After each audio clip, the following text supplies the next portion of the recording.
Hola, abuela, la hizo que mi mamá ya está viajando ya.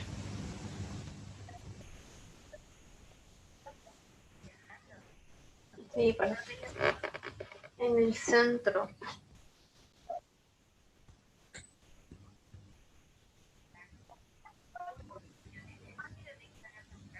Mm.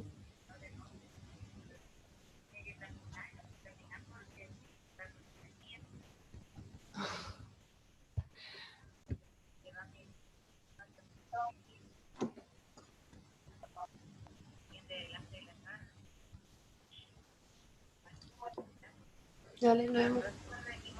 Bueno, bueno, nos vemos. Chao, chao.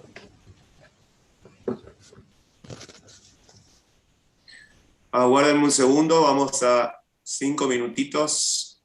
Vamos a ver si podemos compartir la pantalla y vamos a admitir al resto de los chicos que están llegando tarde, ¿sí? Aguárdenme un segundo.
¿Estamos viendo el compartimiento de pantalla?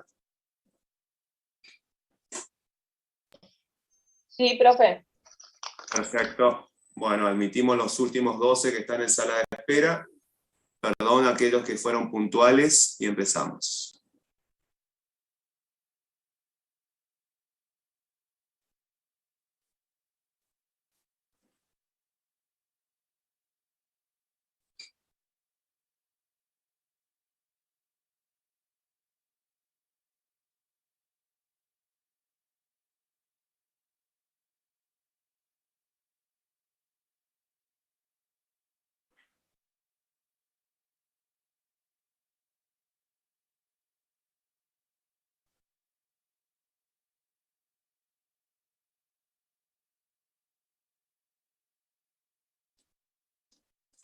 Bueno, buenas noches.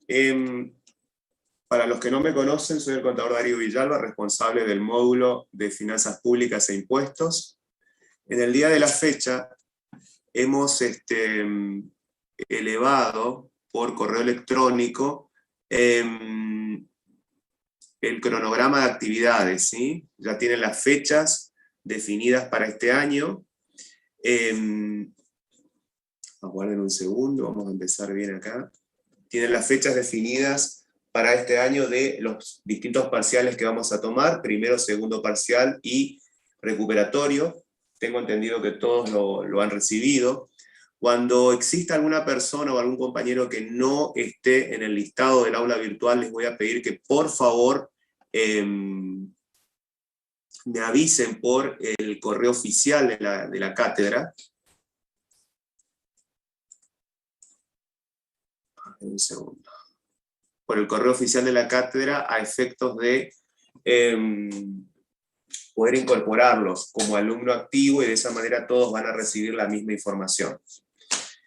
No lo hablamos en la clase de presentación con el contador Cassin, la bibliografía recomendada en la parte referida a esta parte general sale del programa.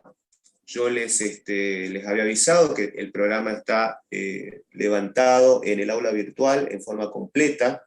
Esa bibliografía recomendada para la parte inherente a finanzas públicas, específicamente, tiene como respaldo un libro básico que es el de Dino Harach, Finanzas Públicas y Derecho Tributario, segunda edición, editorial Agredo Perrot, que está en la bibliografía recomendada como punto 1. Ese sería, digamos, como la Biblia para poder entender o seguir un poquito en estas clases que van a tener conmigo a partir de este momento.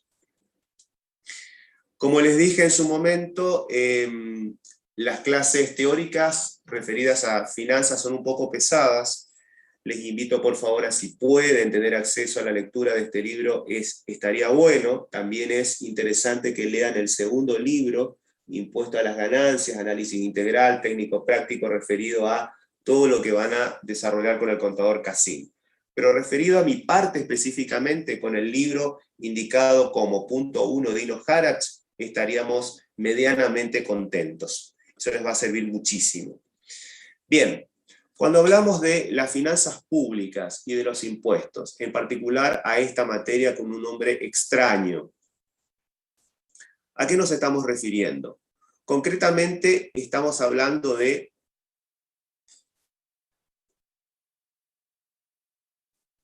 Profe, Sí, no se ve el power, no sé si usted está compartiendo, pero no. no lo estoy compartiendo. Ahora lo voy a cerrar y lo voy a cerrar y lo voy a volver a abrir.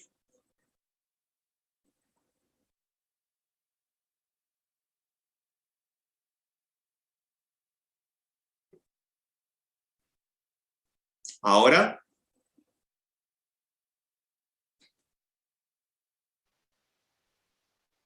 No, profe, no se ve. ¿No? Ahora sí, Ahí sí. ahora sí, profe. Bueno, perfecto.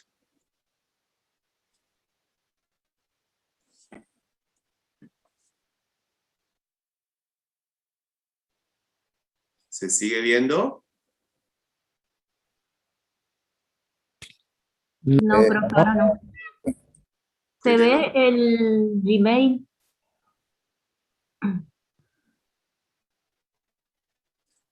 Aguarden un segundo.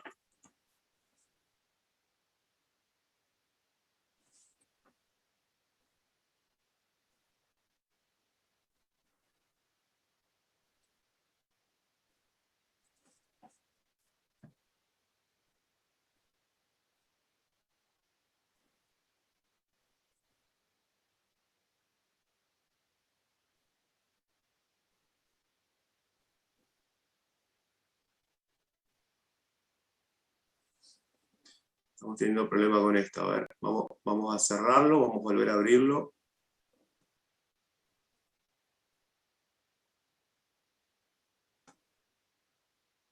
¿Lo ven ahí? No todavía, profe.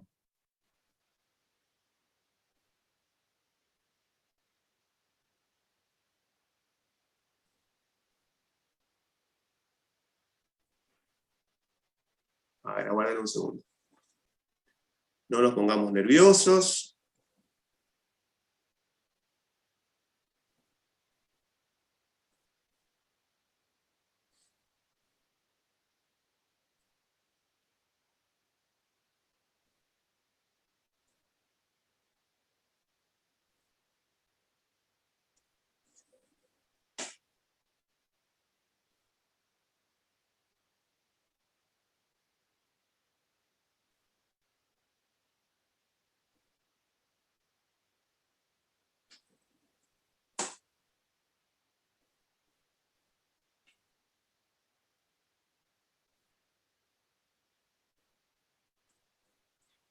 Estoy teniendo un problema con el compartir pantalla.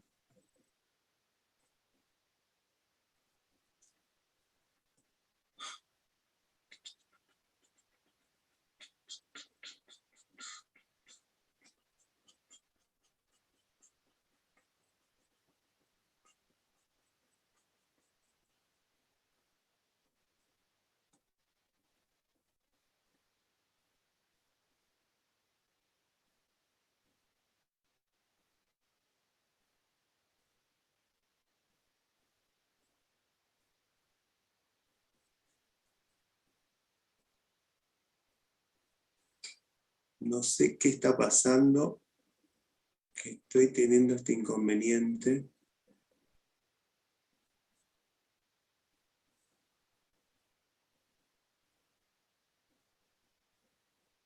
Voy a cortar y voy a volver a arrancar, chicos, ¿sí? No se desconecten. Voy a volver a arrancar todo. Recording.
No, estoy teniendo problemas con el compartir pantalla, chicos. Lamentablemente vamos a iniciar la clase sin el PowerPoint porque son las 20. Damos dos opciones. O suspendemos la clase de hoy o la hacemos sin PowerPoint. ¿Qué les parece mejor? Ustedes eligen, porque esto es un problema mío. Profe, ¿podría mandar al aula virtual el PowerPoint y dar la clase igual? No, porque quiero que asistan. Quiero que asistan. Por eso. A ver, un segundo. Vamos a hacer hacemos sin Power. Vamos a hacer un último intento. Ténganme paciencia. Algo me está fallando acá. Un segundito más.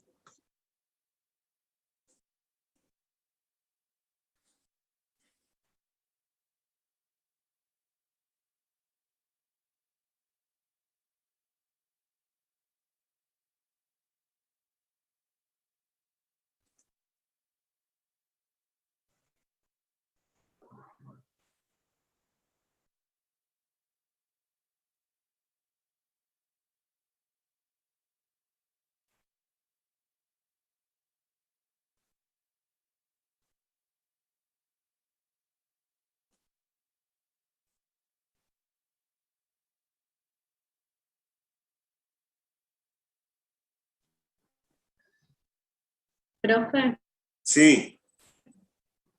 ¿te puedo hacer una consulta en cuanto a las fechas del parcial? No estoy escuchando nada. Las dos, el primero y el segundo, se rinden en el 9. Que el primero y el segundo, según lo que tenemos en el mail, se rinden en noviembre. Ambos parciales. ¿Está bien? ¿O por No te ahí estoy escuchando. hubo algún error? No te estoy escuchando. Porque la clase anterior estábamos entre el 19 y el 26 de enero. No te estoy entendiendo. Tu audio es muy malo. Buenas Escribilo tardes. Sí. lo que la compañera quiere decir es que Ahora sí te escucho, dale, sí. en el mail que nos enviaron dice que se rinden los 2 parciales en el mismo mes, tanto Sí. primero, segundo y recuperatorio. La duda de la compañera es si fue un error o el primer parcial se rinde en noviembre, así como establece la fecha. No me estoy Así acordando como, exactamente. así como establece la fecha. Bueno, gracias, profesor. Bueno, les aclaro, no estoy pudiendo compartir, vamos a desarrollar la clase, ya que vinieron, por una cuestión de respeto hacia todos, son muchísimos. Hay 8 en sala de espera, vamos a hacer un comentario general y después vamos a ir volviendo para atrás, no hay problema. Profe, Vamos a aclarar algo. Para los que no estuvieron en la primera clase, la modalidad del dictado de este año va a ser 2 clases de teoría referidas a los temas del primer parcial, 2 clases a cargo de Casín en los contenidos del segundo parcial.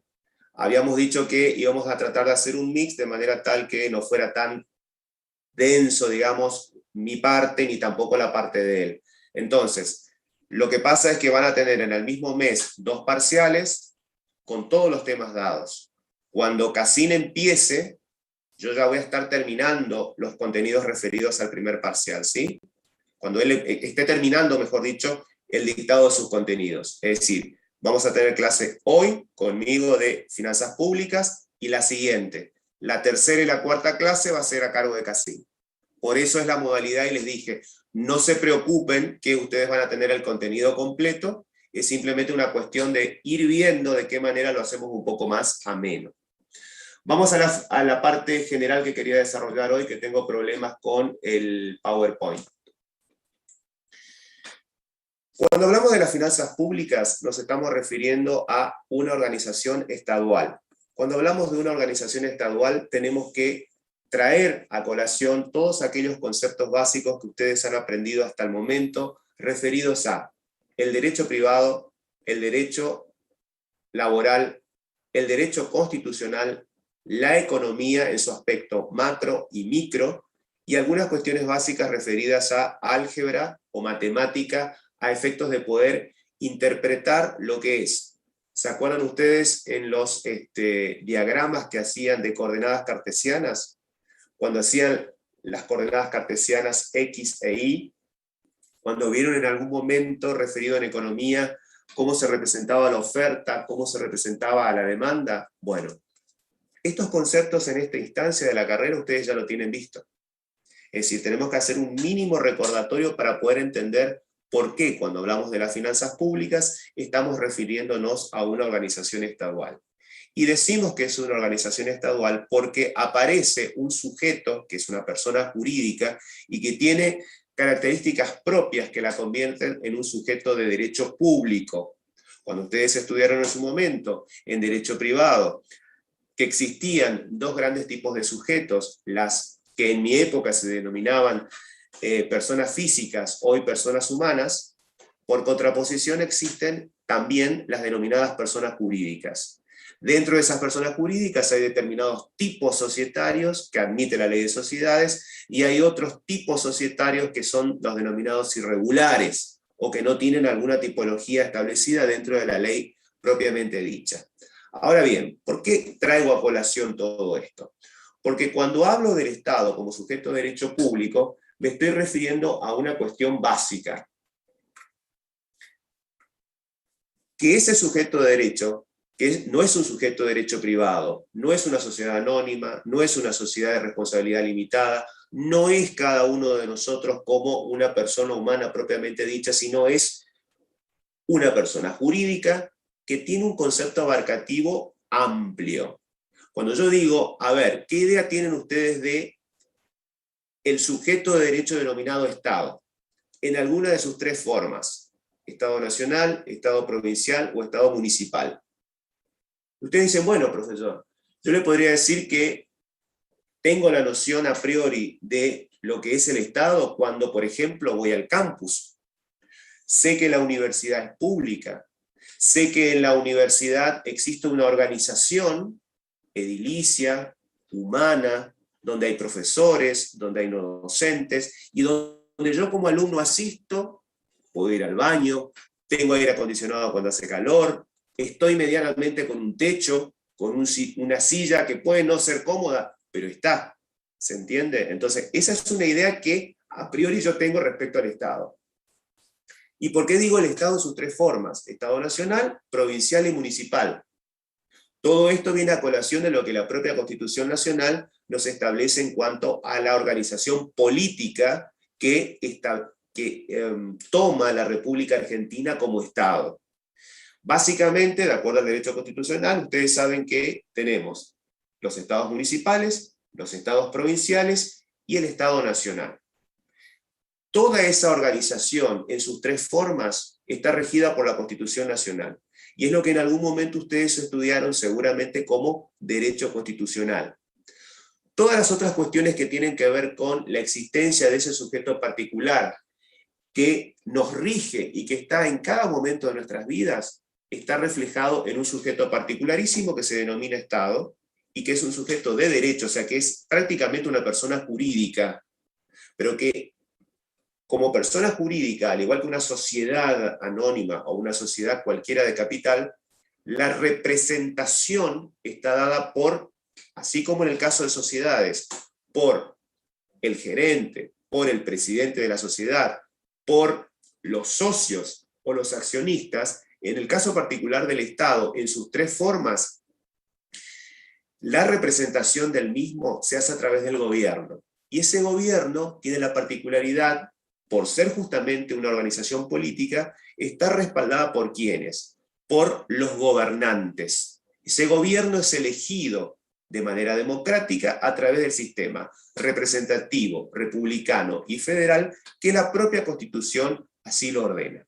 Entonces, teniendo en cuenta de que las finanzas públicas va a tratar de interpretar de qué manera ese sujeto de derecho público que nos rige en cada uno de nuestros actos, en cada uno de los minutos que hacen a nuestra vida cotidiana, voy a intentar explicar el por qué estudiamos las finanzas públicas, el por qué es importante y determinante que ustedes entiendan como sujetos de derecho, como sujetos que también tienen sus obligaciones, y como ciudadanos, algunas cuestiones básicas como ¿qué es el gasto público?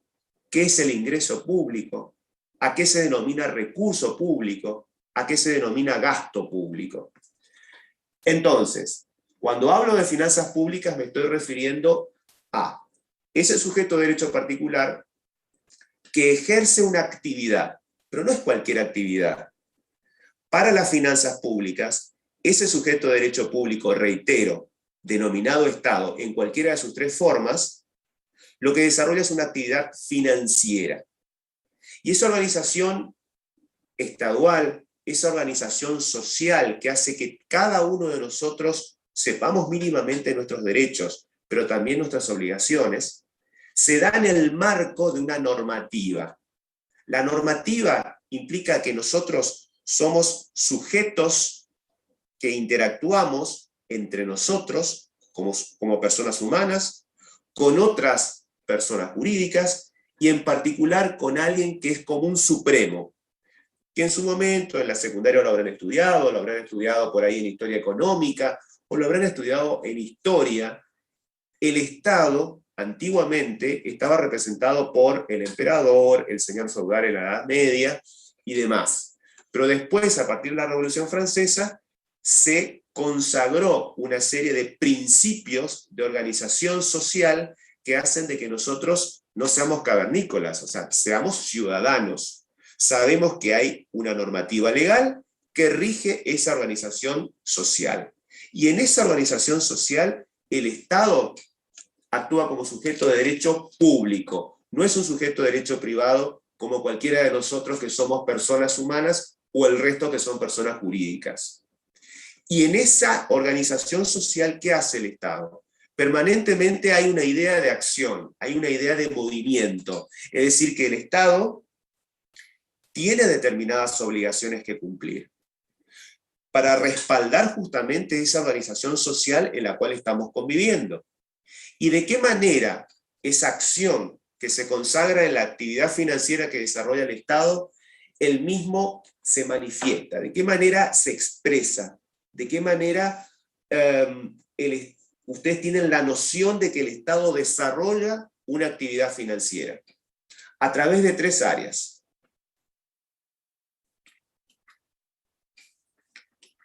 Esas áreas de expresión o esa manifestación material en la vida diaria de ese sujeto de derecho público se da de 3 maneras. Primero, se expresa cuando el Estado como sujeto de derecho público asigna recursos, es decir, cuando el Estado en el rol de salvaguardar esa organización estatal produce bienes y servicios. Pero esos bienes y servicios no son cualquier cosa. El objetivo primario o esencial del Estado como sujeto de derecho público, reitero, es producir bienes y servicios que no son bienes y servicios, por ejemplo, como un auto, un celular, un televisor, un servicio como puede ser quizás una obra social. No, son bienes y servicios que tienen el carácter de públicos. ¿Por qué? Se denominan bienes y servicios públicos porque el Estado lo que hace es, en esa acción de asignar recursos, debe satisfacer un fin supremo, un objetivo que es primordial para el sujeto de derecho denominado Estado. ¿Cuál es? El de satisfacer necesidades públicas. Reitero, ¿de qué manera entonces vemos la expresión material de que el Estado desarrolla una actividad financiera?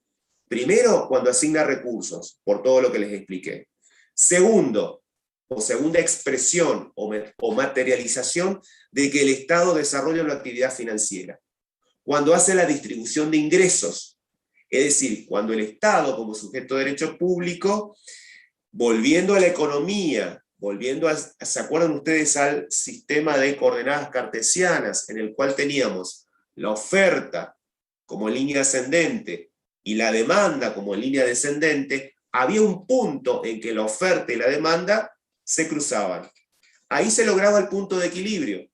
Entonces, además, por eso digo que ese sujeto de derecho público se expresa a través de la distribución de ingresos cuando el Estado para determinados bienes o para determinados servicios, reitero que no son cualquier cosa, son servicios públicos, intenta lograr un punto de equilibrio. O sea, intenta lograr que la cantidad demandada con el precio del producto cualquiera, en esa intersección logre el punto de equilibrio en el eje de las X y en el eje de las Y's. ¿Se acuerdan de eso? Y como tercera expresión o área de manifestación material de que el Estado desarrolla una actividad financiera es a través de la estabilización del pleno empleo y el mantenimiento del nivel general de precios. Es decir, el Estado como sujeto de derecho público, ¿qué hace? Intenta mantener el nivel general de precios, es decir, evitar en todo momento que se dispare una maldita variable que conocemos todos, que es la inflación. Y en ese marco también, la oferta y la demanda de empleo, quienes no tenemos trabajo o queremos conseguir un nuevo trabajo, y los que proveen los mismos en el mercado laboral, también intentarán, con esas coordenadas de oferta y demanda de trabajo, encontrar un punto de equilibrio a efectos de lograr la estabilización del pleno empleo. Hago el resumen porque no está el PowerPoint. ¿De qué manera el Estado entonces desarrolla esa actividad financiera? O se expresa en la vida real la actividad financiera que importa acción, que importa movimiento por parte del Estado. Cuando asigna recursos, cuando distribuye ingresos y cuando intenta lograr la estabilización del pleno empleo y el mantenimiento del nivel general de precios.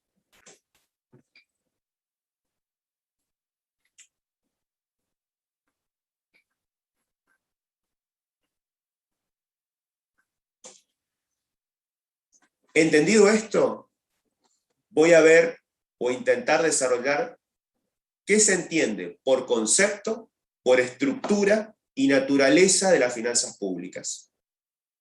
Es decir, sé que está este sujeto particularísimo. Sé que en este estado particularísimo, al que denomino sujeto de derecho público, hace una serie de actividades que tienen que ver con la consagración de la actividad financiera. Voy a tratar de ver qué se entiende entonces por finanzas públicas, por qué es tan importante. Y voy a circunscribirme a 3 aspectos: al concepto propiamente dicho de finanzas públicas, a la estructura de las finanzas públicas y a la naturaleza de las finanzas públicas. Conceptualmente, no pretendo ninguna definición extraordinaria, que sea de memoria, sino que voy a ser simple. ¿Qué son las finanzas públicas? ¿O qué es las finanzas públicas, que la expresión de la actividad financiera que hace ese sujeto de derecho me permite decir que las finanzas públicas representan una actividad económico-financiera que, desarrollada por el sector público, convive con la economía de mercado.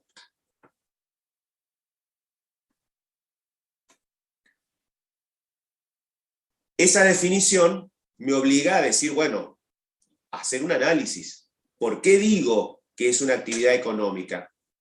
Porque el Estado, sujeto de derecho público, persona jurídica, en la economía es un sujeto que incide, es un sujeto activo, que participa. De acuerdo a la orientación política del gobierno de turno, esa participación puede ser más o menos intervencionista, es decir, puede ser más o menos participativa. Cuando desarrolla esa actividad financiera, incide, influye, determina, define, fija objetivos en distintos aspectos de nuestra vida. Básicamente, ¿con qué? Vinculado con la economía.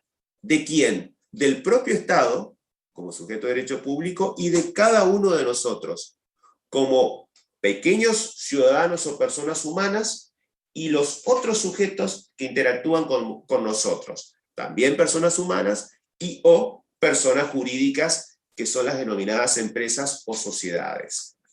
Ahora, ¿de qué manera esa actividad económica y financiera que desarrolla el Estado en el mediano y corto plazo, fijando, influyendo, incidiendo, determinando, definiendo objetivos, se expresan?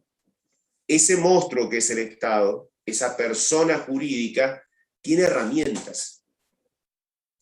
Y el que las aplica, el que las ejerce, el que las ejecuta, no es otra cosa que el gobierno que ha sido elegido democráticamente.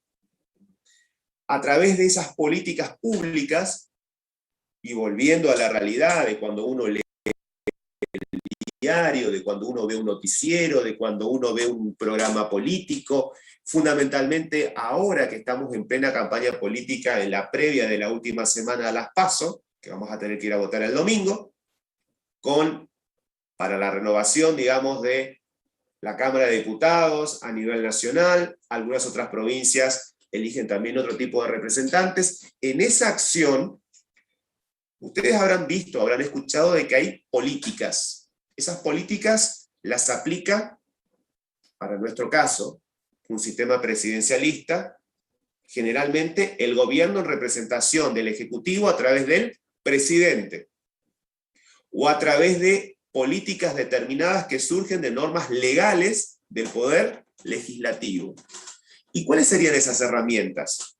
Por ejemplo, son herramientas las políticas públicas que se ejecutan a través del presupuesto, a través de la política tributaria, a través de la política arancelaria, a través de la producción de bienes y servicios que el Estado, como bienes y servicios públicos, decide producir. Entonces, cuando, por ejemplo, ahora vamos a ver a nivel nacional, y también está pasando a nivel provincial, cada una de las autoridades máximas del Poder Ejecutivo del Poder Legislativo y del Poder Judicial concurren a pedir plata para el presupuesto del año 2022, hoy, por ejemplo, durante toda esta semana, si ustedes ven los diarios locales, por eso les invito a que medianamente lean alguna que otra noticia política, esto es gratis, lo pueden mirar en El Territorio, en Primera Edición, lo pueden mirar en cualquier diario gratuito, bueno, en general no son tan gratuitos los diarios nacionales, pero por lo menos vean los títulos. ¿Qué es lo que está pasando? En la fijación de la política presupuestaria, por eso digo que es una herramienta de política pública, en la provincia y en la nación se tiene que aprobar el presupuesto. Cada uno de los ministros, el ministro de Salud, el presidente del del Superior Tribunal de Justicia, el ministro de Turismo, el ministro de Educación, la titular del Tribunal de Cuentas, el contador general de la provincia, cada uno de ellos durante la semana pasada y esta semana están asistiendo a la Cámara, a la Comisión de Presupuesto, para explicar qué es lo que necesitan de plata para poder justamente, ¿qué cosa? A través de su acción, desarrollar una actividad y poder prestar los bienes y servicios públicos que ese sujeto de derecho público supremo, que es el Estado, los obliga como representantes a poder cumplir. Entonces, por ejemplo, el Ministerio de Salud Pública, en cabeza del Ministro de Salud Pública, en el marco de la pandemia, va a decir, yo necesito, por ejemplo, mejorar las instalaciones de tal o cual hospital. Necesito, por ejemplo, asegurarme de que exista mayor cantidad de vacunas por el tema del COVID, porque a lo mejor hay que aplicar la tercera dosis. Estoy hablando de supuestos. A eso me estoy refiriendo cuando el Estado, en la acción de desarrollar una política pública, utiliza el presupuesto. ¿Por qué? Porque cada uno va al Poder Legislativo, es decir, al Congreso, a la Cámara de Diputados, y en la provincia de Misiones a la Cámara de Diputados, y en la Municipalidad de Posadas, o de cualquiera de ustedes que estén en el interior, en el Consejo Deliberante, que es el Poder Legislativo propiamente dicho de una municipalidad. ¿Qué van a hacer? Van a pedir plata. ¿Para qué? Para gastar en el año siguiente. Recuerden que el año calendario coincide con el año financiero de ese sujeto de derecho público. ¿Qué otra herramienta, decía, de política pública conocemos o el Estado como sujeto de derecho público, además del presupuesto, utiliza? La herramienta a través de la política pública de los tributos o de la política tributaria, fundamental.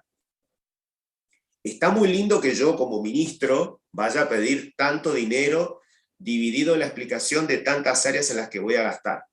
¿A quién no le gusta gastar? A todos. ¿Quién no pudiera tener las ganas hoy de decir, bueno, ojalá tenga 100.000 pesos en mi bolsillo, qué sé yo, a las chicas, y me compro los mejores vestidos, los mejores zapatos, a ustedes que les gusta eso? O a los muchachos, voy y me compro, no sé, el equipo completo oficial de la camiseta argentina, o no sé, ropa, lo que sea, o un auto. ¿Sí o no? ¿Nos gustaría? Perfecto. Al Estado también. En la representación del Estado están las autoridades. Ahora bien, yo puedo tener ganas de comprarme un Audi Q5 el año que viene, y bueno, como ganas puedo tener. Y voy a decir, bueno, quiero gastar. Al Estado le pasa exactamente lo mismo que pasa a nuestra economía privada. Ahora, yo puedo proponerme como persona humana, decir, bueno, quiero comprarme una Q5 el año que viene. Quiero irme a Estados Unidos el año que viene. Quiero casarme el año que viene. No sé, quiero tener 2 hijos el año que viene. Sí, perfecto, es una declaración de intención. Al Estado, en representación de cada una de las autoridades que piden el dinero para gastar durante el año 2022, le pasa exactamente lo mismo. ¿Y cuál va a ser la restricción? Que para poder gastar, tengo que tener primero ingresos. Es exactamente lo mismo que nos pasa en nuestra economía privada. Yo voy a poder gastar en la medida en que genere ingresos. Nosotros como personas humanas, yo como contador, trabajando en mi profesión, teniendo una empresa, lo que sea. Ustedes en cada una de sus actividades privadas. Yo no puedo gastar si no tengo ingresos. ¿Se entiende? Y al sujeto de derecho público que es el Estado, le pasa exactamente lo mismo. Entonces, en la política tributaria, ¿qué es lo que se va a definir concretamente como herramienta? ¿Cuáles van a ser los recursos con los que el Estado contará a efectos de poder qué cosa? Recursos, fuente positiva, como estudiaron en contabilidad, para poder ¿qué? Financiar el gasto. Ni una cosa, o sea, una cosa tiene que ver o está concatenada con la otra. ¿Yo puedo gastar? Sí. ¿Puedo provisionar como hacían la contabilidad, hacer un cargo cierto y de cálculo exacto? Diciendo, bueno, voy a gastar en salud, en vacunas, qué sé yo, por el tema de la ley del aborto, la seguridad de que las personas que ejerzan ese derecho tengan todas las condiciones humanas, técnicas y científicas como para poder hacerlo, plan de vacunación para los niños, plan de alimentación para las madres embarazadas, etc. Todo eso es gasto. Yo lo puedo hacer en un papel y decir, bueno, en esto quiero gastar, pero si yo no tengo la fuente positiva, si yo no tengo los recursos, no lo voy a poder hacer. Entonces, ahí está el problema y la importancia, mejor dicho, de que el gasto es un cargo cierto. El recurso con el que tengo que financiar este gasto es estimativo. Es lo mismo que les pasa a ustedes en la economía de ustedes. Ustedes estén casados o no, vivan solos o no, vivan con sus padres o no, en su vida cotidiana, ustedes tienen una serie de gastos, ¿sí? Pero también tienen un ingreso. Y el grave problema del ingreso es que para aquel que vive de ingresos que son variables, que dependen de una comisión, de las ventas que hagan, de los premios que reciban, el mismo es variable. Y en el caso de que alguien esté en relación de dependencia, sea empleado público, sea empleado privado, el ingreso es fijo. Entonces yo puedo decir, bueno, encima con la inflación que hay, un salario promedio para que no sea pobre en la República Argentina, en Buenos Aires, en Capital Federal, está más o menos en 90.000 pesos. De ahí para abajo no dicen que son pobres los que ganan menos de 90. Dicen de que no les alcanza para las cuestiones básicas, que sería vivienda, alimento, pago de servicios, educación y demás. ¿Cuánta gente de ustedes paga alquiler? Porque no puede ser propietario. ¿A cuánto se han ido los alquileres producto de una maldita ley de alquileres que es horrenda? Y no lo pueden pagar y tienen que mudarse y tienen que arreglar con el propietario porque ahora la actualización es una vez al año. Y con la inflación que hay, se ha disparado el tema de los precios de una manera increíble. Bueno, al Estado le pasa exactamente lo mismo. Es ni más ni menos que lo que nos pasa a nosotros en el cotidiano. Sabe que quiere gastar. Sabe en lo que va a gastar. Manifiesta que va a gastar como en un país del primer mundo, como si estuviéramos en Canadá, en Suiza o en Alemania. Pero el problema es que somos pobres. No tenemos la capacidad suficiente por la situación particular en la que estamos como para obtener el recurso, que es la fuente positiva, que me financie ese gasto público. Tercero, ¿qué otra herramienta había dicho que de política pública, además de la herramienta del presupuesto, además de la política tributaria, podía utilizar el Estado como sujeto de derecho público? La política arancelaria. Cuando hablo de política arancelaria, me estoy refiriendo específicamente a todo lo que tiene que ver con la cuestión vinculada con el exterior, es decir, la exportación y la importación de bienes y servicios. Recuerden, si el Estado es un sujeto de derecho público, el Estado, la República Argentina, el Estado, la provincia de Misiones, el Estado, el municipio de Posadas, o del municipio en el que ustedes estén ahora acompañándonos, ese Estado puede exportar o puede importar. Y cuando hablo de exportación y de importación, me estoy refiriendo a los aranceles. ¿Por qué? La política arancelaria en lo que tiene que ver con, reitero, importación e exportación de bienes y servicios, y más que nada en estos momentos, por la tecnología, mucho de servicios. ¿Qué va a intentar hacer el Estado? Va a tratar de colocar desde su economía la mayor cantidad de bienes y servicios en el exterior. Va a tratar de exportar. Va a tratar de colocar bienes y servicios de su economía en el exterior. ¿Y qué va a tratar de hacer? De comprar o de importar bienes y servicios de la menor cantidad posible, o sea, tratar de exportar más e importar menos. Y en ese afán de la política arancelaria, vamos a ver de que existen impuestos a la exportación e impuestos a la importación. ¿Y quién es el que controla la política arancelaria? La aduana. ¿Quién es el que controla la política tributaria en cuanto a recaudar, a obtener la fuente positiva de recursos? La AFIP. En la provincia de Misiones, la hoy llamada Administración Tributaria de Misiones, exrentas, y en cada uno de los municipios la política tributaria la controla ¿quién? La Dirección General de Rentas del municipio. Entonces, vamos a ver más adelante que el Estado, en la fijación de esa política arancelaria, va a tratar de exportar la mayor cantidad de bienes y servicios al exterior. ¿Y de qué manera el Estado va a tratar de que sus productos sean baratos en el exterior? ¿Por qué? Porque si estoy hablando de política arancelaria, me estoy refiriendo a que yo exporto en una moneda común, internacional, que es el dólar. Yo exporto bienes y servicios, y el que me compra del exterior lo compra en dólares. Cuando yo exporto, esos dólares deberían ingresar a la economía. ¿De quién?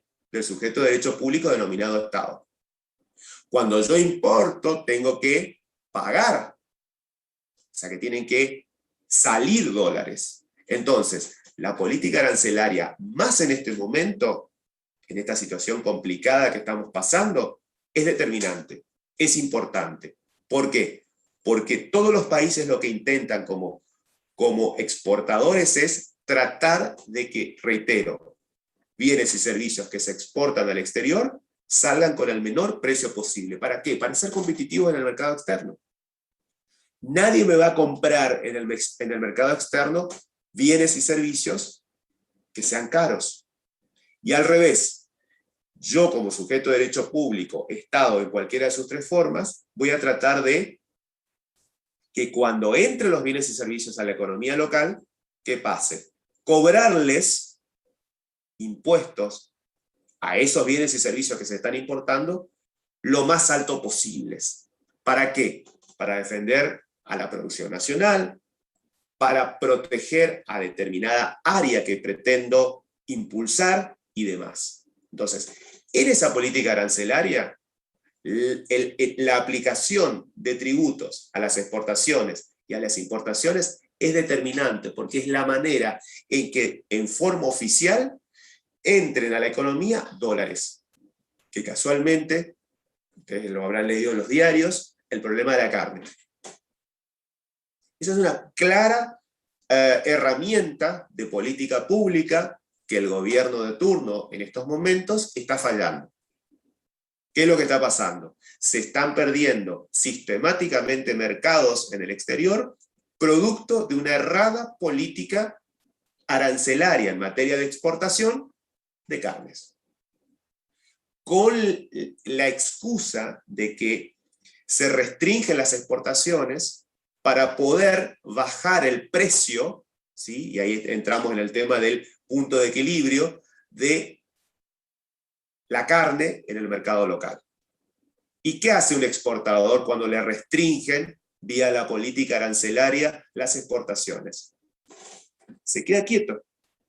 ¿Por qué? Porque exportar no es una cosa fácil. Algunos de ustedes deben trabajar en la parte privada, muchos, ojalá, aunque la mayoría en general trabajan en la parte pública, pero hay que salir a vender.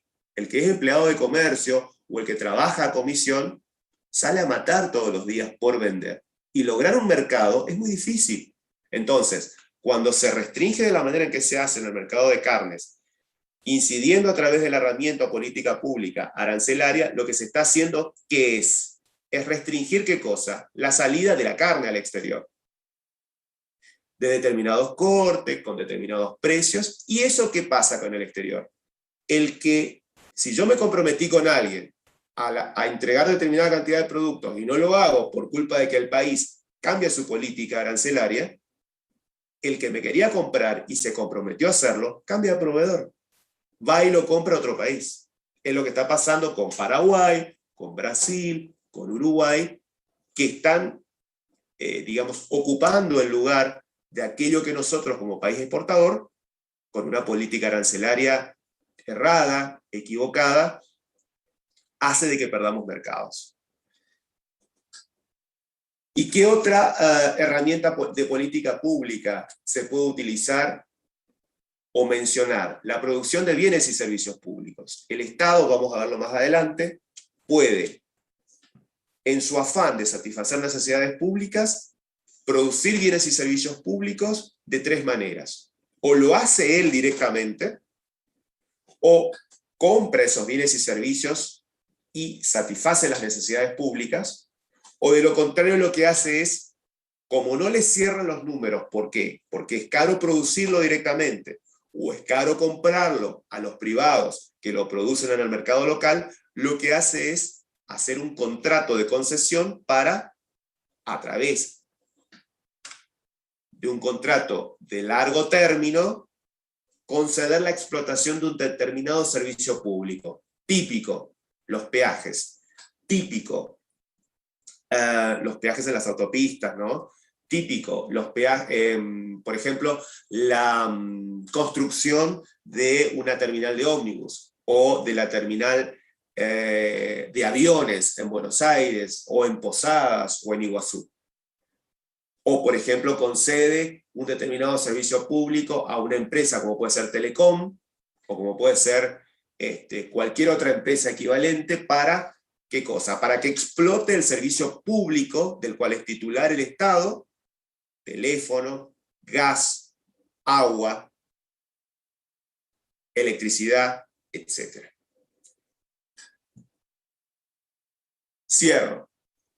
¿Cuáles son las herramientas de política pública con la que cuenta el Estado?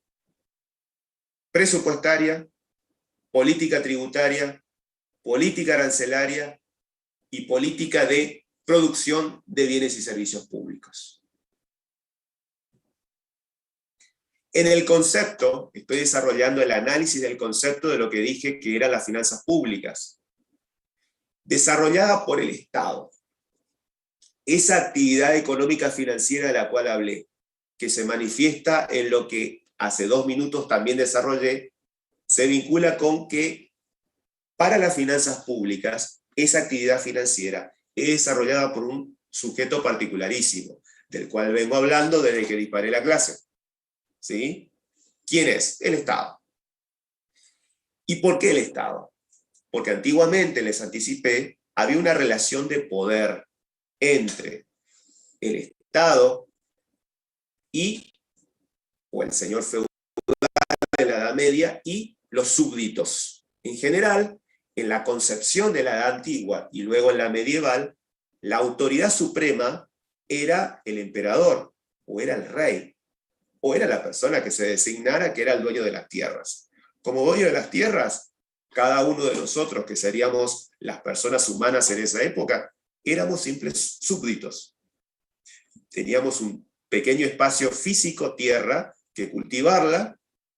Esa tierra era del emperador o el señor feudal, y nosotros teníamos que esa producción dársela al señor feudal. Todo eso se rompió cuando vino la Revolución Francesa y se declararon, ¿se acuerdan ustedes? Con la Revolución Francesa se consagran los derechos de los ciudadanos y también las obligaciones. Entonces cambia esa relación de poder que había en la Edad Antigua y en la Edad Media. En la Edad Moderna, esa relación de sumisión pasa y se convierte, en vez de ser una relación de poder, en una relación jurídica. ¿Por qué una relación jurídica? Porque tengo un sujeto activo y un sujeto pasivo. ¿Quién es el sujeto activo y quién es el sujeto pasivo en esa relación que existe entre nosotros, ciudadanos, sujetos pasivos, y ese personaje que es el sujeto de derecho público, el Estado en sus tres formas? Nosotros, ciudadanos, somos sujetos pasivos. ¿Por qué? Porque en esa relación jurídica lo que hacemos es demandar bienes y servicios públicos. ¿A quién? Al sujeto activo, que es el Estado, quien me los tiene que proveer. Y vamos a ver de qué manera se produce esa relación. Reitero, sujeto de derecho público Estado es un círculo o un cuadrado es el Estado. Y acá estamos todos nosotros del otro lado, que somos los sujetos pasivos, somos los ciudadanos, somos las personas humanas y también las personas jurídicas. Ojo, en esa relación en la que nosotros demandamos como sujetos pasivos, el Estado es el sujeto activo porque es el prestador. ¿De qué? De bienes y servicios. ¿Pero qué tipo de bienes y servicios? Cualquiera no. Bienes y servicios públicos, que se acuerdan, en la primera parte de la clase, decía, actividad financiera desarrollada por el Estado como sujeto de derecho público. ¿Y de qué manera el Estado, como prestador que está obligado a hacerlo, lo provee? Las tres formas que dije hace 10 minutos. O los compra en el mercado y satisface nuestras necesidades públicas, los produce como segunda alternativa, o tercero, concede a través de un contrato de concesión que esos bienes y servicios públicos sean proveídos por un tercero a cambio de una remuneración, por un determinado plazo de tiempo. Ahora bien, esa relación, reitero, sujeto activo y sujeto pasivo, es una relación simbiótica. ¿Por qué simbiótica? Porque es de ida y vuelta. Hay un permanente feedback, va y viene. Nosotros demandamos bienes y servicios públicos. El Estado me los tiene que satisfacer.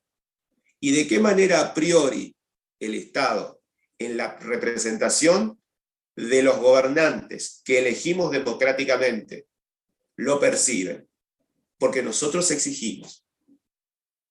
Cuando nosotros exigimos un servicio público, como por ejemplo la luz es un servicio público, clarito. ¿Quién es el dueño del servicio público? Electricidad. El Estado. Ahora, el Estado sabe que nos tiene que proveer. ¿Qué hace el Estado como prestador? Lo compra a una empresa privada y lo provee como servicio. Lo produce directamente y lo provee. O concede a un tercero para que lo provea. Clarísimo. Entonces, hay una relación simbiótica. Yo demando como sujeto pasivo, el Estado como sujeto activo me lo tiene que prestar. Pero para poder, digamos, que no se rompa esa simbiosis, ¿qué pasa cuando ustedes, por ejemplo, típico, está pasando ahora con Internet, o con la luz, la que se viene para el verano, vamos a tener mucho calor en Misiones, mucho calor en la Argentina, está pasando ahora en Europa y en Estados Unidos, vamos a tener temperaturas de hasta 50 grados. Vamos a ver qué pasa con la electricidad.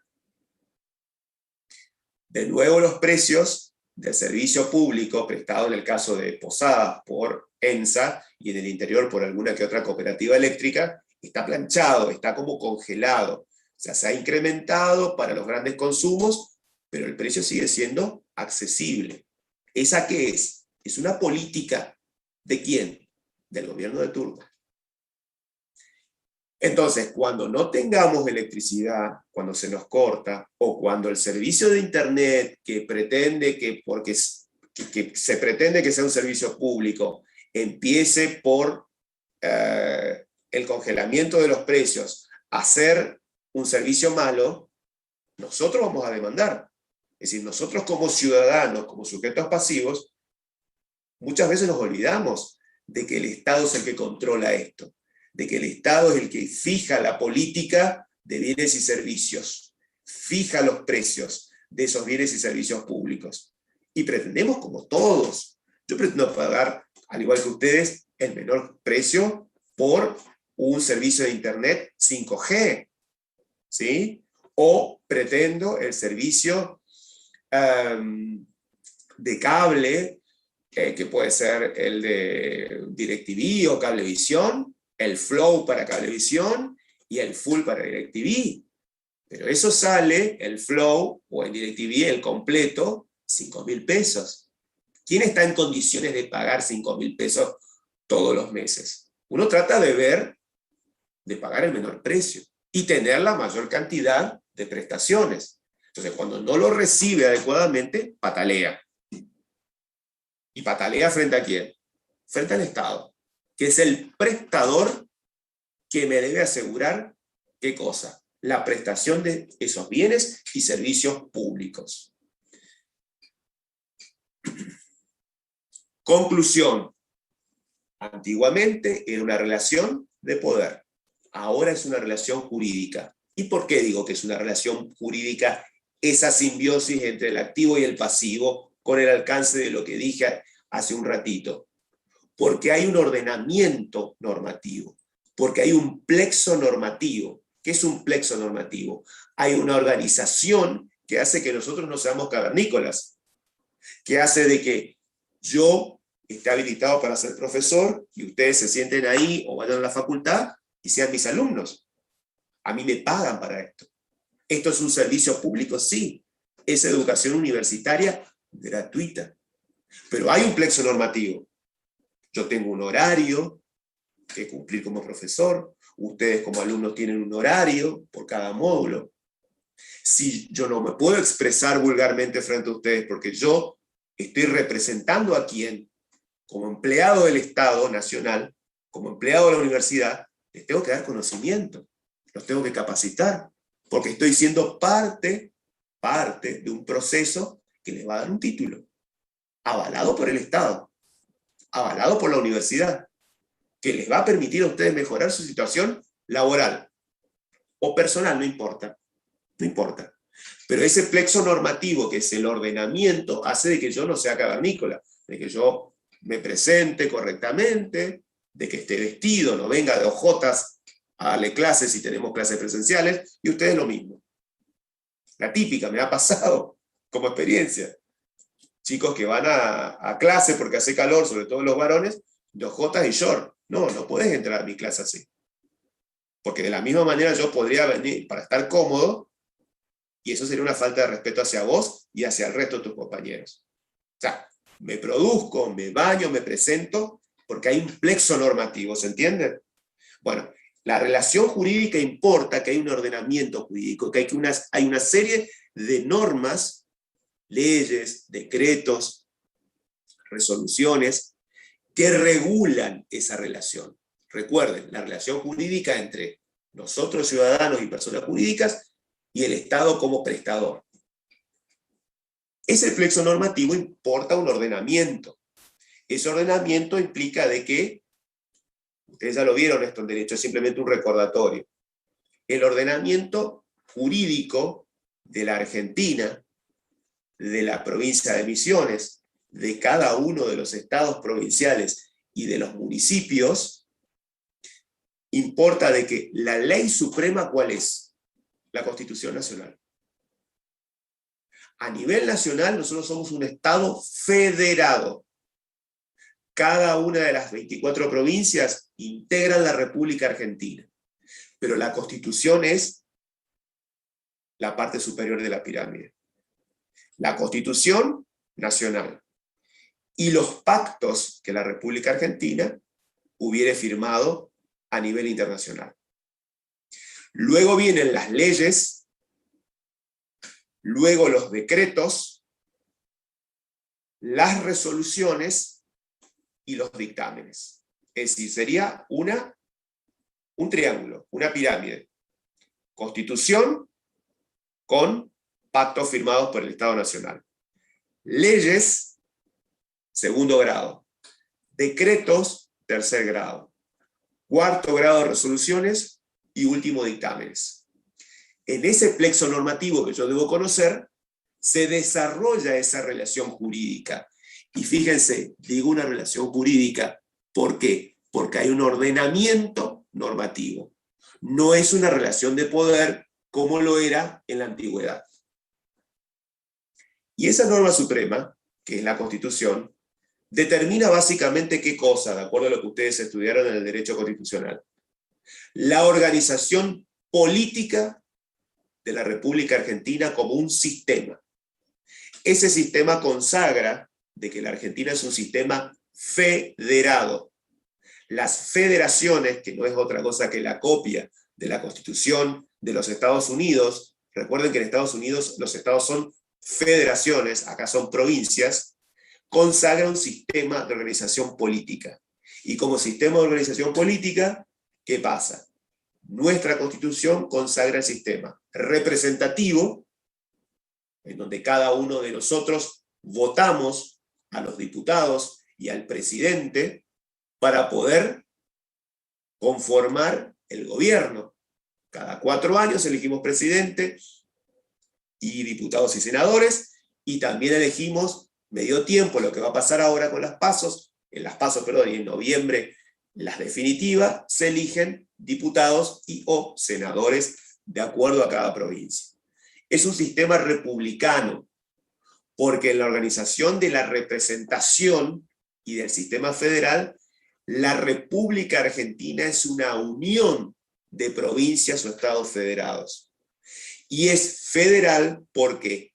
Porque cada una de las provincias conserva el poder no delegado a la nación. Vuelvo de nuevo con ese término que me gusta. Si no fuera federal, cada provincia, como estado autónomo, haría lo que se le ocurre. Y en realidad la confederación, la República Argentina, es un conjunto de estados federados, provincias, que ceden determinadas funciones y atribuciones al Estado Nacional y conserva para sí otras. Lo mismo pasa con los municipios. Tenemos municipios en la provincia de Misiones, no recuerdo cuántos, porque honestamente hace mucho que dejé la primaria o la secundaria. Son muchos. Inclusive se han creado nuevos municipios en el interior, chiquitos pero nuevos. Todos esos municipios también tienen su autonomía, pero forman parte de la provincia de Misiones. Y cada uno conserva sus autonomías, lo cual permite evitar esa cosa que decía de ser cavernícola, decir, bueno, que el Dorado le ponga el pie en la cabeza a Montecarlo, por decirlo, de que Oberá establezca que su nuevo límite con respecto al EN es tal, cuando en realidad ya está perfectamente determinado. Es decir, lo mismo que nos pasa a nosotros. Ciudadanos, tenemos derechos y tenemos obligaciones. Entonces, vemos que hay 3 formatos por la organización del sistema representativo, republicano y federal, bajo un sistema que consagra la Constitución. Está la nación, están las provincias y están los municipios. ¿Y qué tienen de común los 3? Estados, sujetos de derecho público, en esa organización, que cada uno tiene siempre un poder ejecutivo, un poder legislativo y un poder judicial. Siempre. El ejecutivo a nivel nacional encabeza el presidente, que es electivo. El legislativo a nivel nacional encabeza del Congreso dividido en 2 cámaras, la de diputados y la de senadores. Y el poder judicial, que no es un poder electivo, el poder judicial es el que regula la coexistencia del Ejecutivo con el Legislativo y sirve de árbitro para poder resolver las cuestiones de conflicto de nosotros como ciudadanos y de cada uno de esos estados municipales y provinciales cuando tienen algún conflicto con la nación. Pero no son cargos electivos.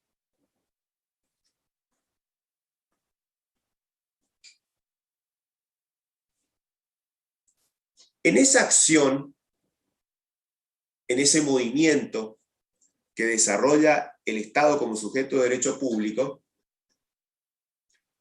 notamos que hay una demanda.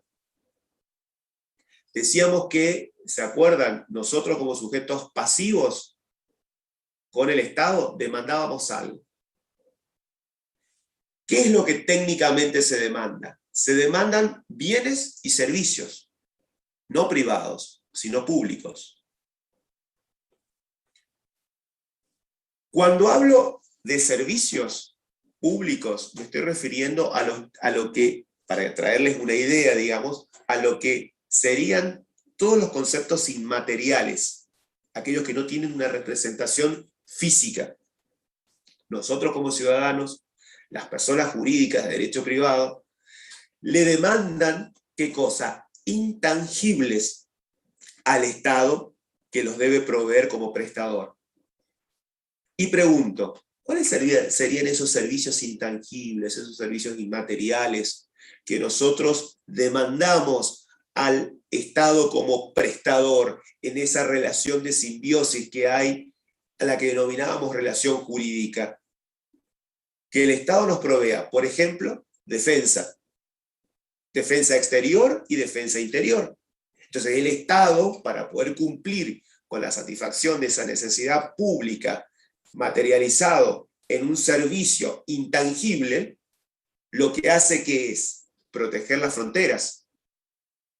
Cuando digo defensa exterior, protegernos a nosotros a través de la defensa interior. ¿Con qué tipo de organizaciones? Fuerzas Armadas, la Prefectura, la Policía Federal, la Policía Aeronáutica, la Fuerza Aérea, el Ejército, todo eso es defensa.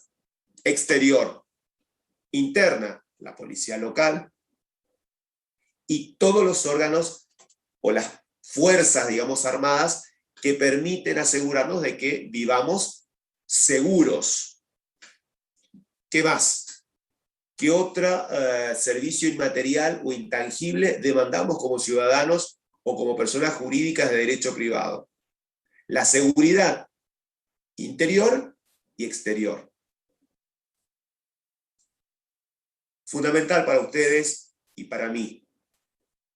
Tan olvidada y tan manoseada.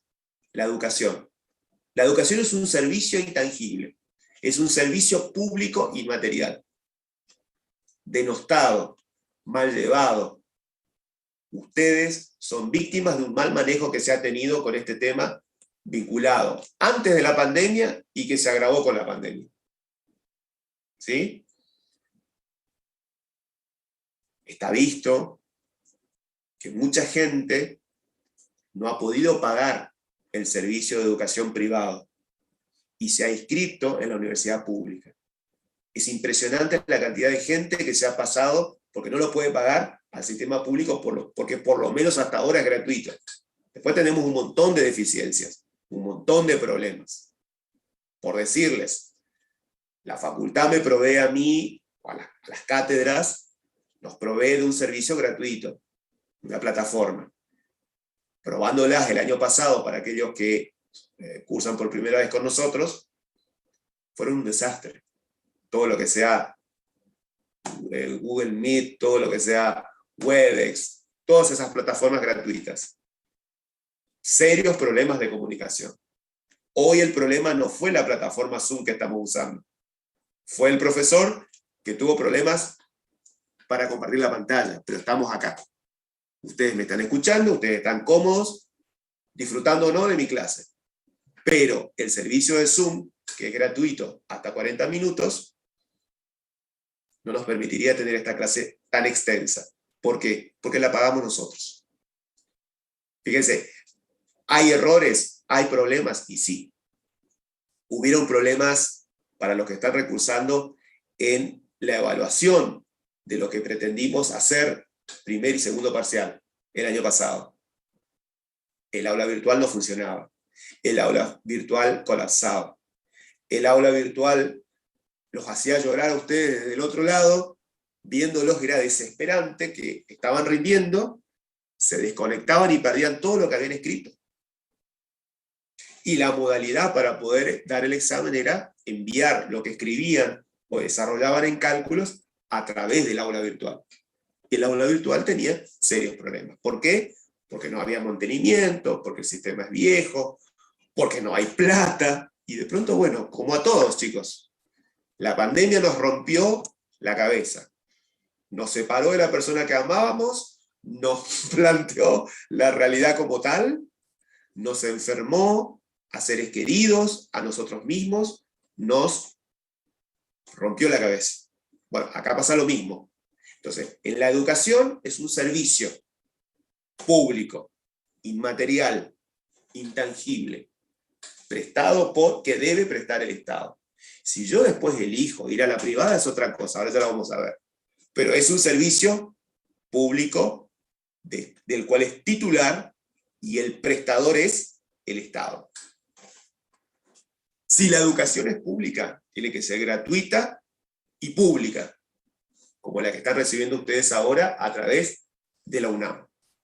Otro tema, la salud.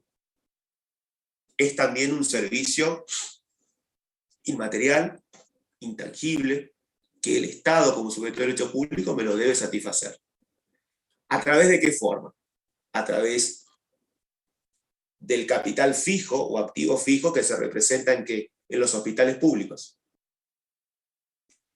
En esa estructura hospitalaria, que por ejemplo, bueno, acá en Posadas tenemos el Parque de la Salud, que es un espectáculo, los AMIC en el interior, cualquiera de los puestitos, los CAPS, que tienen ustedes cerca en el barrio, todo eso es parte de la estructura hospitalaria del servicio de salud pública.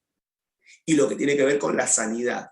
Cuando hablo de sanidad me refiero a todos los planes de vacunación, de control y demás que el Estado debe proveer como servicio inmaterial, intangible, como único prestador.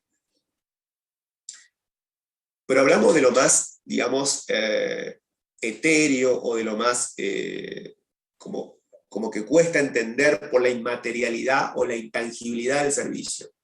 También nosotros como sujetos pasivos demandamos, además de servicios, bienes. Y cuando demandamos servicios o bienes, son corpóreos, son bienes materiales. No tienen intangibilidad, son tangibles. Se representan a través de algo físico. Entonces, cuando yo demando como sujeto pasivo al Estado como prestador en esa relación simbiótica, ¿de qué manera percibo esa tangibilidad de que el Estado me está prestando un servicio público que se materializa, ahora la redundancia, en bienes públicos? Cuando yo, por ejemplo, uso los bienes de capital, cuando yo, por ejemplo, voy a la facultad, ¿cuáles son los bienes de capital en la facultad, en el campus? La infraestructura, los asientos en los que ustedes se sientan para poder presenciar mi clase, el aire acondicionado, los baños. Inversión en autopistas, en rutas, en caminos, puentes, aeropuertos, puertos de ríos y arroyos, redes del transporte público. Cuando hablo de redes de transporte público me refiero a que el titular, ¿sí?, del servicio de transporte público es el Estado. Pero cuando demando bienes públicos a través del transporte, yo me subo a un colectivo, sé que estoy usando un servicio público, pero también estoy demandando indirectamente ¿qué cosa? Que ese servicio sea prestado por una unidad.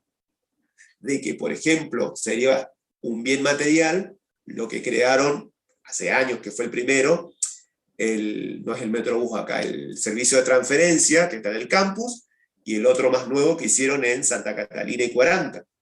Todo eso es la expresión de bienes públicos, que se representan por su tangibilidad en bienes materiales. Lo mismo con las cloacas, lo mismo con los desagües y demás.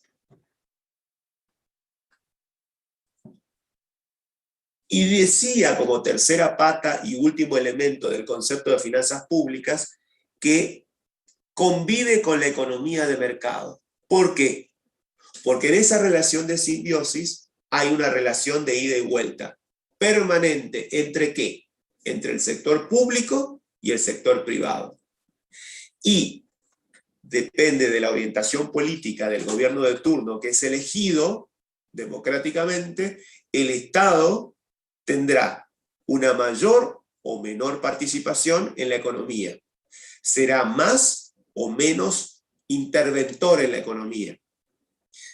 Fijará o utilizará más o menos política tributaria o política presupuestaria, o protegerá o no determinada actividad económica que pretende cubrir o resguardar. Es decir, yo siempre en los gráficos, en la facultad cuando dábamos clases presenciales, decía lo siguiente: la economía es un cuadrado. La economía de un país, de una provincia o de un municipio. Ese cuadrado es perfecto, tiene 4 lados iguales. Si el Estado es muy intervencionista, el sector público representa un gran porcentaje de ese cuadrado. ¿Cuándo es intervencionista? Cuando interviene, cuando participa, cuando fija precios de esos bienes y servicios públicos que demandamos. Se corre, se achica, cuando el Estado deja de ser, como sujeto de derecho público, menos interventor. Y es lo que ustedes por ahí escuchan como la política de derecha, la política liberal. Hoy por hoy esas son frases antiguas. No existen más ni los neoliberales, ni los libertarios, ni los socialistas, ni los zurdos, ni los comunistas. El comunismo desapareció. Desapareció cuando cayó el muro de Berlín. Lo que era el comunismo en representación de la Unión de las Repúblicas Socialistas Soviéticas se rompió, ¿sí? En la década del 80. ¿Existen sistemas comunistas? Sí. Corea del Norte, China, hasta por ahí porque es capitalista, y Nicaragua o algún que otro país africano. Pero eso desapareció. Entonces, lo que quiero que ustedes vean es que, ¿por qué convive con la economía? Porque el Estado podrá ser más o menos intervencionista en esa economía, en ese cuadrado perfecto, y podrá ser más chico o más grande la participación que tenga, según sea el grado de intervención que tenga. ¿Cuál es la estructura de las finanzas públicas? ¿Se acuerdan? Hablamos del concepto, hicimos el análisis, vamos a la estructura de las finanzas públicas. Las finanzas públicas constituyen un sistema. Me gusta hablar siempre con la palabra sistema. Es un sistema económico del sector público que pretende interpretar cómo el Estado, es decir, cómo ese sujeto de derecho público realiza una actividad financiera.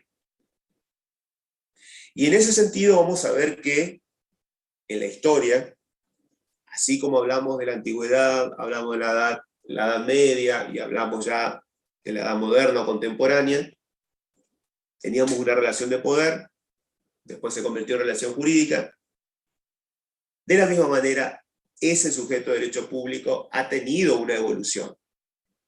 En la economía histórica, en la historia económica, mejor dicho, van a ver que ese sujeto de derecho público, para los clásicos de historia económica, Hegel, con H alemán, H-E-G-E-L, concebía al Estado como un productor de servicios públicos.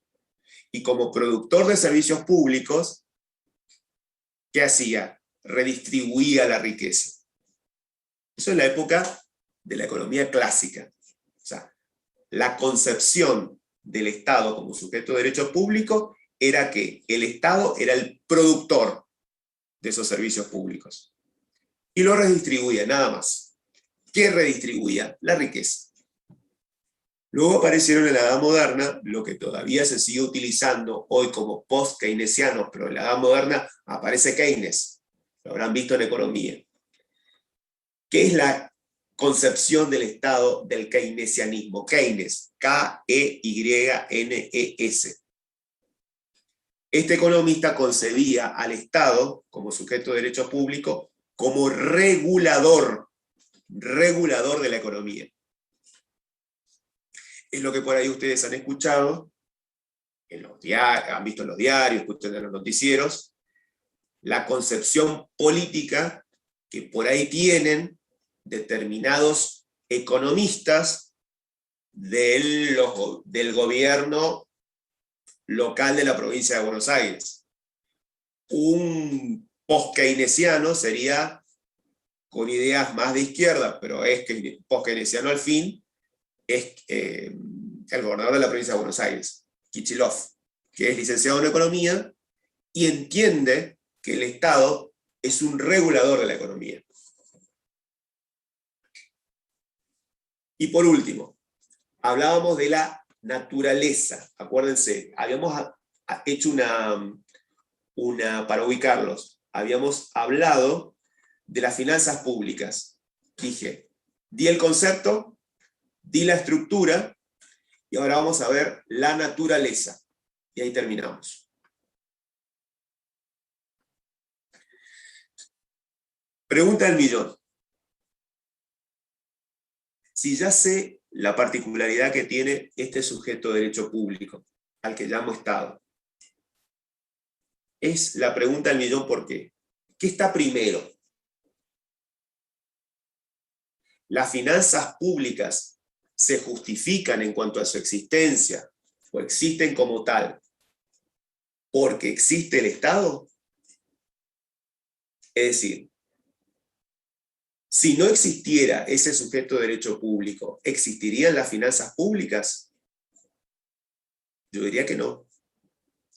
Las finanzas públicas existen y se justifican, y por eso hablo de la naturaleza de las finanzas públicas, porque existe un sujeto de derecho público que concibe al Estado en sus tres formas como una organización humana que tiene metas a lograr en el corto plazo y objetivos a cumplir en el mediano y largo plazo. Esa es la naturaleza de las finanzas públicas. Si no existiera ese sujeto de derecho público, no podría dar esta materia. No formaría parte del plan de estudios que ustedes obligatoriamente tienen que cumplir.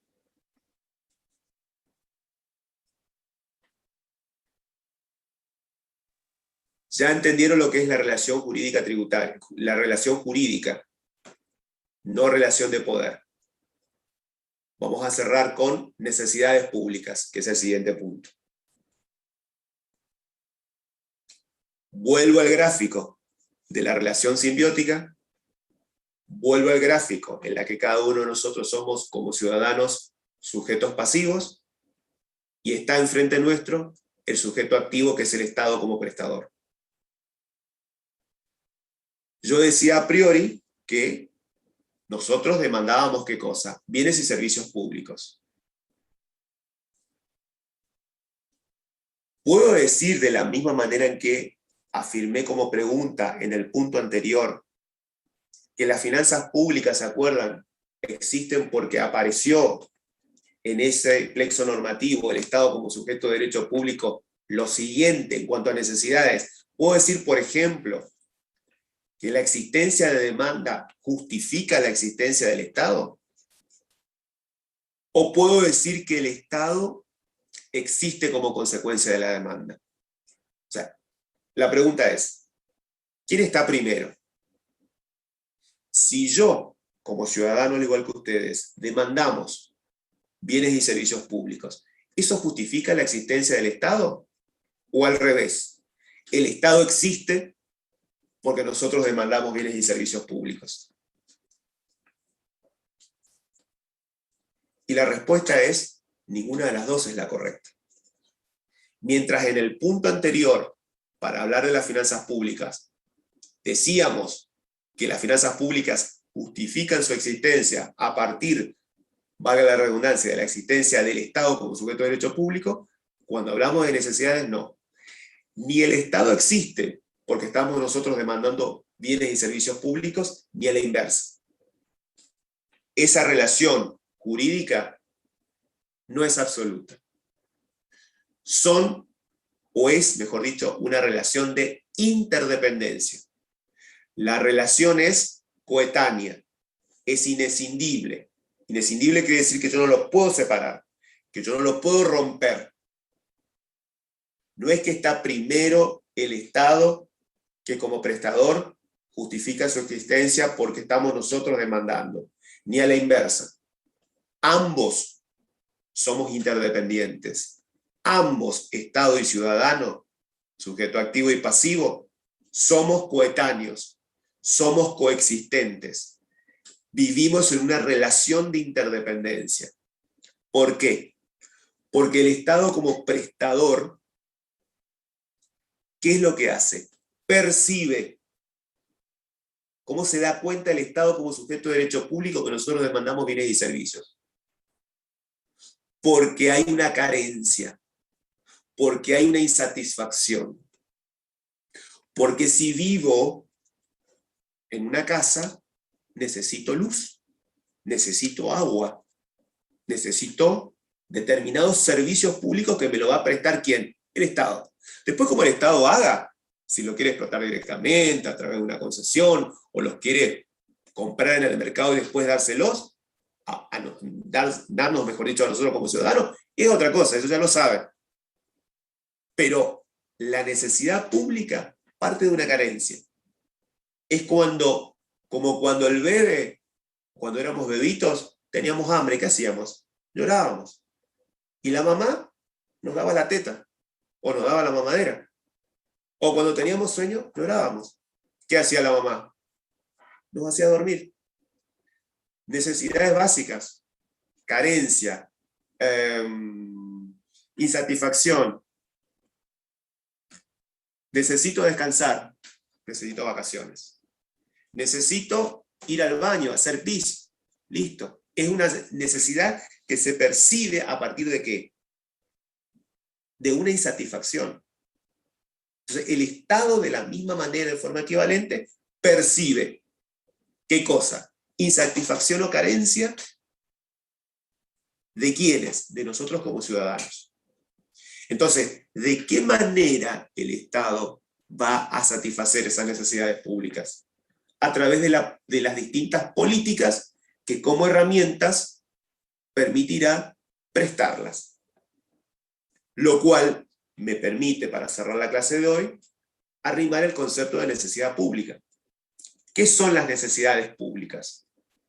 Son las que el Estado percibe como sujeto de derecho público y permite justificar el mantenimiento y la existencia de su finalidad.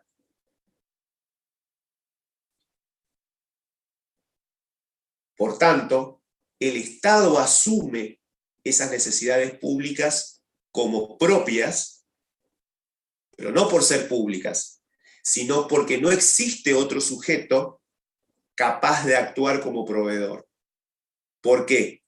Porque el Estado es el único prestador, es el único proveedor, es el único sujeto que las puede satisfacer, que puede calmar esa insatisfacción, que puede calmar esa carencia.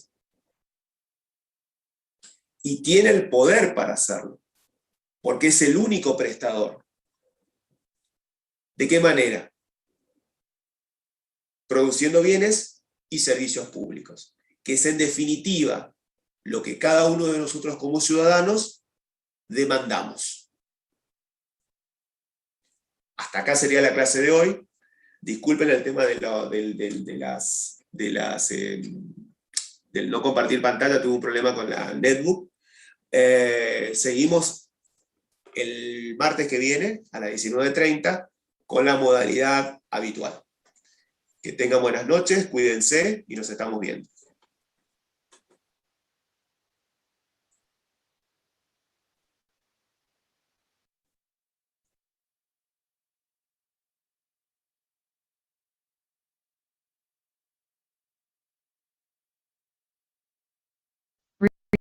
Recording stop.